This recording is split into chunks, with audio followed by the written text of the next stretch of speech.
Après le chaos de samedi, puis la controverse dimanche, arrive l'heure des explications. La finale de la Ligue des Champions en France a offert samedi des scènes de violence, suggérant des dysfonctionnements dans l'organisation de l'événement.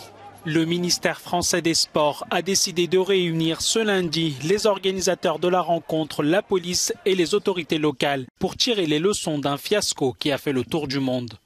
Selon la ministre des Sports, Amélie Oudéa-Castéra, la priorité est désormais de cerner les dysfonctionnements afin que de tels événements ne se reproduisent plus dans le futur. De son côté, l'ambassadrice du Royaume-Uni en France a demandé à l'UEFA d'enquêter sur les incidents survenus avant la rencontre.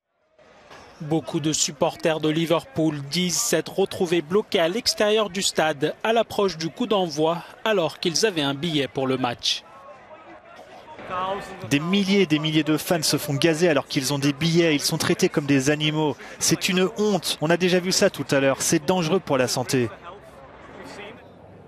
Après le match, le ministère français de l'Intérieur avait affirmé que des milliers de supporters britanniques sans billets ou avec de faux billets avaient forcé les entrées du stade. Dans un rapport remis dimanche au ministre de l'Intérieur, le préfet de police de Paris, Didier Lallement, a annoncé saisir la justice pour une fraude massive aux faux billets pour la finale de la Ligue des Champions.